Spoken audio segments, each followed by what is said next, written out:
So what have we been working on lately?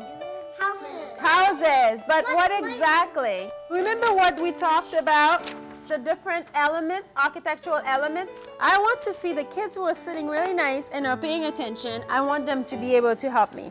What should we start first? Door. You want the door first? Where would we put it though? This has been a really wonderful thing for us to have Salvadori here. It's such a wonderful part of what we already do with project-based learning. To hear young children use words like compression and suspension and keystone. I mean, I was very impressed, you know, and yet they knew what they were talking about because it was in context of what they had been studying, so they had already had the hands-on experience of it. Good job. I hold it a little bit. For us, Salvadori is a way of demystifying architecture for young children. And because they're allowed to work with architectural concepts in a very hands-on way.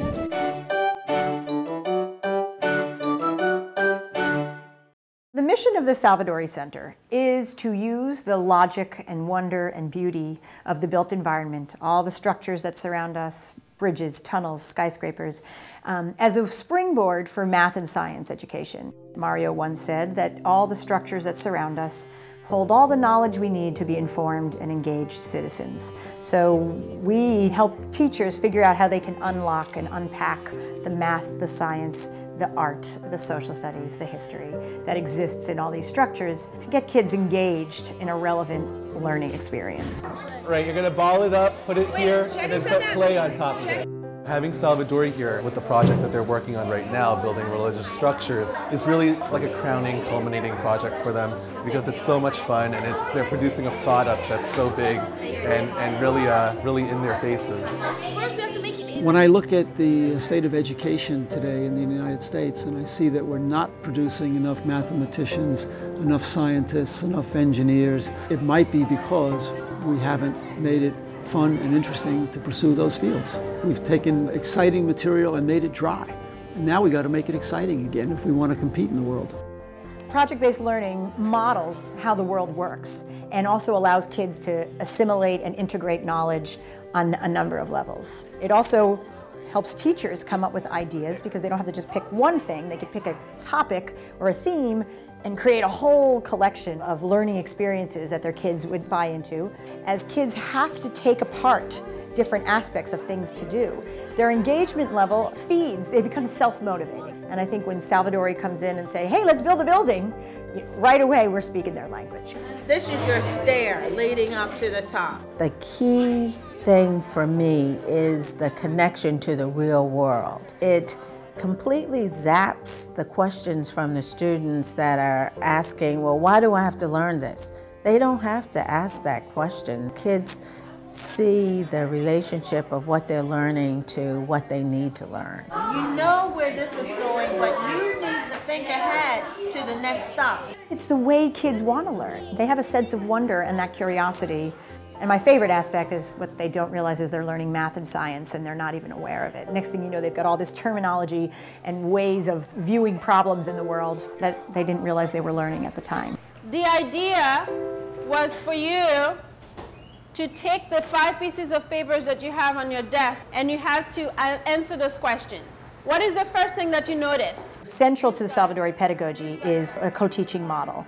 We like to go into a classroom and have a number of meetings beforehand with all the teachers we're going to work with.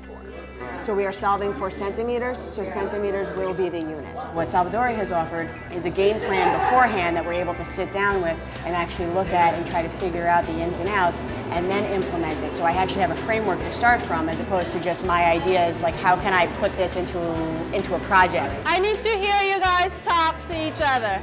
It's also great for the students to see that everything is connected and that it's not just when you leave math class, math is over, or when you leave English class, English is over. We have programs in place, we have a track record, and we have a knowledge now that we can affect more students than we've ever affected. And I think at the end of the day, that's what we want to do, affect students and their lives. We decided a long time ago that the most effective way for us to do that is to teach teachers. From this neighborhood, looking at it, if you wanted to apply it to your classroom, mathematically, how might you work something like this into your lessons? Any ideas? Mario is really committed to professional development and wanted teachers to learn that they can do this stuff. And so we've made that a real practice over the past 3 years to promote our professional development, to refine our institutes, to offer more workshops for teachers to come throughout the year. And I see that as the area where we're going to keep growing and expanding, and that will probably have our farthest reach. This is where you're going to suspend your bridge on. So it's actually like suspended up in the air, and it's going to be attached right here. And then we're going to add weights to it.